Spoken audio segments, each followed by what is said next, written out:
from outer space, welcome back to my channel. My name is Gothferatu. For those of you that do not know, I am a plus size alternative YouTuber. First things first, this intro is going to be nice, short, and sweet. Sorry about all the mess in the background. We just moved into this house, so everything is kind of crazy. This is going to be my new filming room slash media room slash gaming room.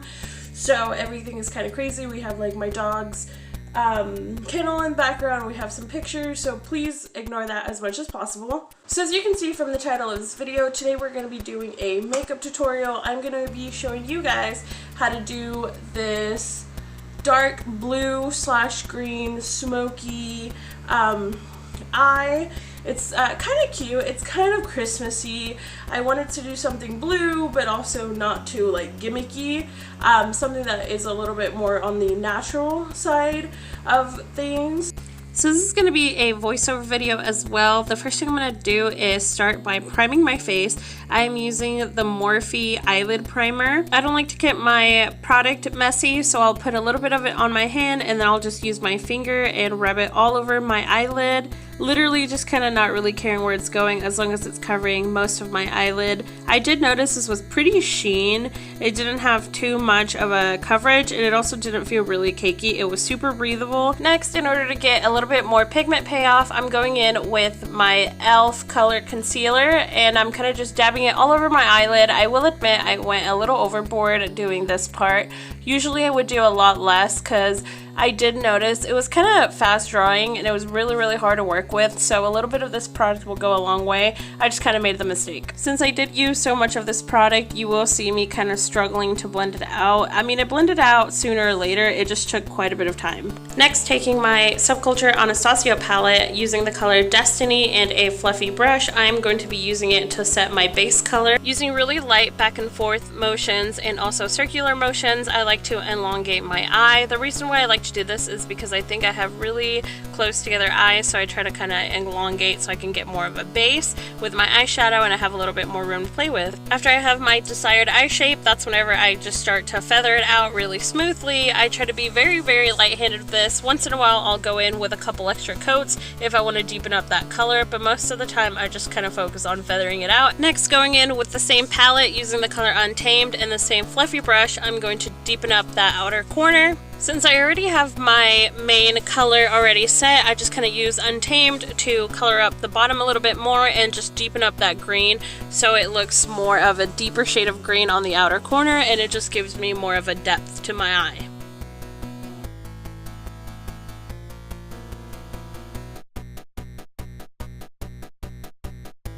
Next, going in with Access, using the same fluffy brush, I will start placing it right on the bottom of my eye and on the top outer corner and on the inner lid. I use this as my main blending color to match all of the colors together, and I just kind of help focus feathering all those out and using it to be able to connect to my main blue color that we'll set in just a second. To make sure all of the colors are blended in smoothly, I will take a more condensed fluffy brush and I'll just kind of start feathering them all together and just blending all the colors just in case there's any imperfections. As you can see here, adding Access really helped turn it from a green eyeshadow base to a nice blue one. Next, going in with Black Rainbow from the Jeffree Star Beauty Killer palette, using an angled brush that's also fluffy, I just started packing that black color into my lid and blending it out. I realized that it did the cut scene whenever I was trying to blend it out, so just pretend that I really deeply pack that on there and then I am just kind of blending it in, and I do take turns until I get the desired darkness of the black. So I will pack, blend, and so on and so forth until I get it nice and deep. After I'm satisfied with the way that the black looks, I'm going to go in with a flat brush and the color Electric from the Anastasia Beverly Hills Subculture palette again, and I'm going to just put it on the inner corner of my eye and I'm going to start feathering out using the same blending brush that we used for the whole rest of the colors. This is mostly just so I have a little bit of highlight and pop of color. For an extra white highlight, I'm going to be going in with the color Cube in the same palette, and I'm going to be using the same flat brush and just popping it into the inner corners of my eyes, and this will just give me a nice brightening effect. For my eyeliner, I am using a NYX Matte Liquid Eyeliner, and I'm creating a really long wing. I like very dramatic wings and deep set cat eyes just because I have hooded eyes. It's the only kind of lid that will also help elongate my eye. As you can see, I go all the way from the corner all the way to the outside, and I do a very fine point on the end just to help dramatize that cat eye. Next, using a regular black eyeliner pencil, I like to tightline my eye. This is just a regular Rimmel London eyeliner pencil. It did the job. It was kind of hard to try to get that desired pigment.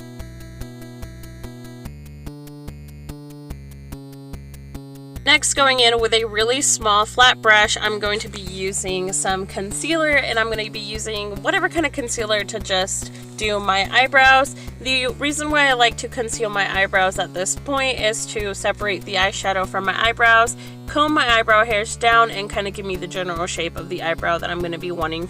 After I have the general shape of my eyebrow ready to go, I just go ahead and smooth everything out.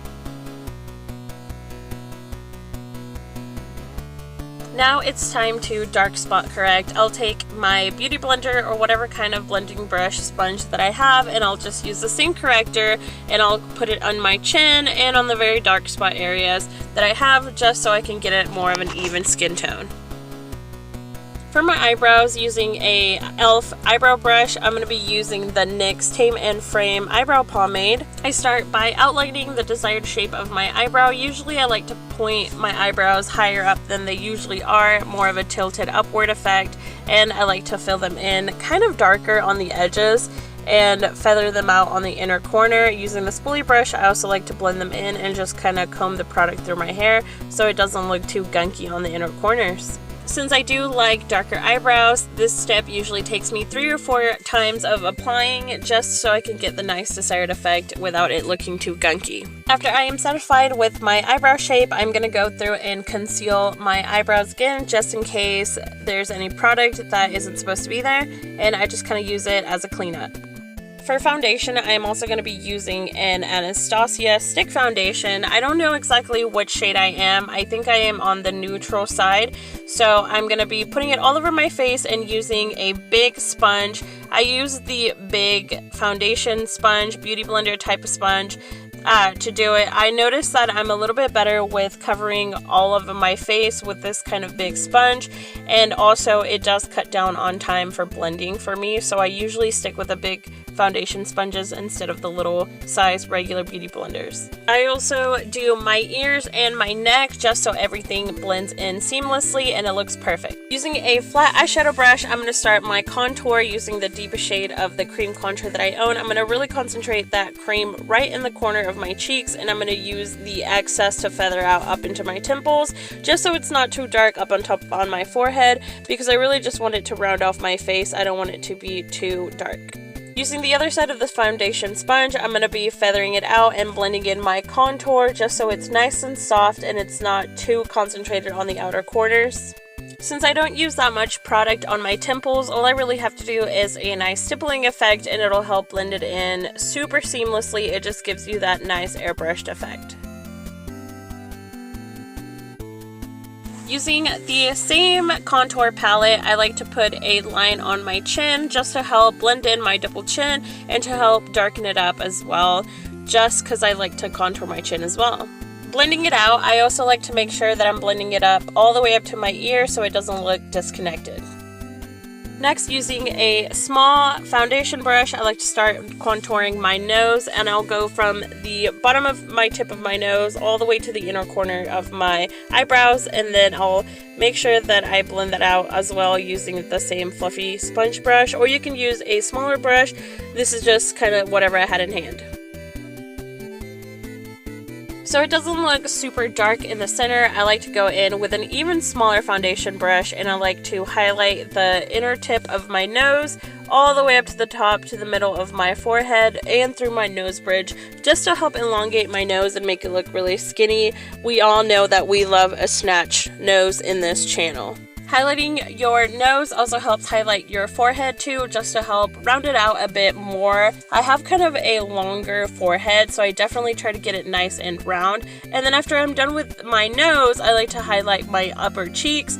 Of course, putting in the same e.l.f. concealer. Now that I learned my lesson, I definitely do a little bit at a time and help blend it in. If I do require more of a highlight, then I'll add a second coat, but for this once, it actually was the perfect amount. Since this is such a fast drying formula, you definitely have to act quick. I like to also buff it out at the same time without wasting too much time. I also like to add a highlight right above my cheekbone, and this will also help by giving you that sunken cheek look that everyone is looking for. The reason why I am buffing it out instead of rubbing it out is so I keep that nice hard contour in the middle. You definitely want to keep that contour to give you that cheek sunken look.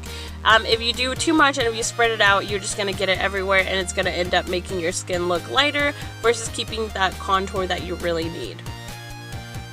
After you have done one side of your face, you pretty much follow the steps to the other side of your face. Make sure the whole time that you're working fast because like I said, this product dries extremely super fast. So you definitely have to work quick and you can't use too much product or else it's never going to go anywhere. It is so fast drying, I can't stress it enough.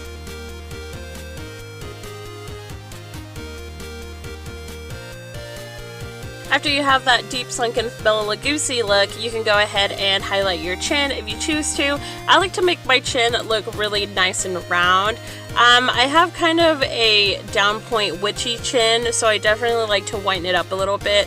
And I also add an extra bit of highlight on the very tip of my nose just to kind of help make it more pointy. Now it's time to powder contour. I'm using a fluffy brush. I'm using the Jeffree Star and Morphe collaboration palette in the JS2. I really like this brush because it is fluffy. For my powder, I'm going to be using my Graveyard Girl palette in the Sweet Tea. I really like using the Graveyard Girl palette because I love the color. It's nice and neutral, not too dark brown, and it's also not too of a reddy brown either. It's super smooth and it smells really, really good, and it just hugs your face so well, and it's very buildable as well. It's not too strong, and it's just more of a softening effect, and I really love that for my contour. Since I do cream contour, I want it to be nice and soft whenever I use the powder. Next, using a clean fluffy brush, I like to dust off all the excess by using small circular motions. I will also be adding some warmth to the rest of my face, that way it doesn't look too concentrated on the places that I added the contour. For my setting powder, I'm going to be using W7 Banana Dreams loose powder, and I'm going to be using a nice thick packing brush. I'm placing the setting powder everywhere where I put the highlight. This is a yellow toned setting powder, so you are going to get more of a brightening effect. You could use translucent powder if you like, but I like the brightening effect that the yellow tone powder makes. For my eyelashes, I'm going to be stacking a double pair of wispies and using eyelash glue or weave glue. I'm going to dry it for a little bit and then place it on top of my eye. I do like how weave glue lasts super long in your eyelashes. I don't necessarily know if it's eyelash safe, but if drag queens can do it, so can I. The glue that I am using here is some generic brand eyelash glue. It was only $3.99, but it was really good. It was pretty much the same formula as some weave glue, so I think it's pretty much the same thing. I just think that it's more formulated for eye safe, so I'm really happy that it lasted a really long time, especially whenever you have really heavy eyelashes. Using the end of a spoolie brush, I like to blend in my fake eyelash hair with my real eyelash hair just so it has a more natural look. While those are drying, I like to dust off the excess of my setting powder, so I'm just using a nice clean fluffy brush, the same one that I used to blend in the contour. I just kind of use the same brush all over again. If I do need to deepen up that contour, I'll go ahead and use my contour brush just to help some brown pop back into my skin.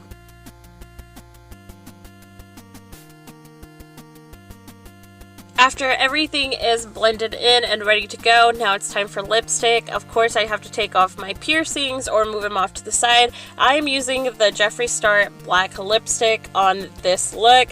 It's a really nice matte finish and it's super pigmented, so this is my go-to black lipstick. This is a very pigmented lipstick, so I do get kind of messy. I am a very messy person when it comes to applying lipstick, so after I'm done and I let that dry, I do like to go through with the same concealer brush and just clean up all the messes that I made around the lips.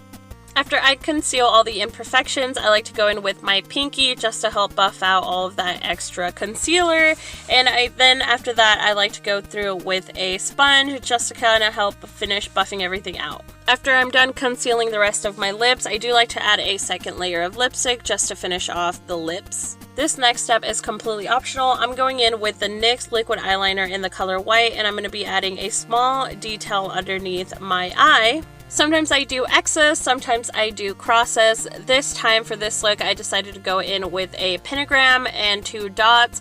This is completely optional, like I said. I know some people like to do the lines around the nose or right down the lip area.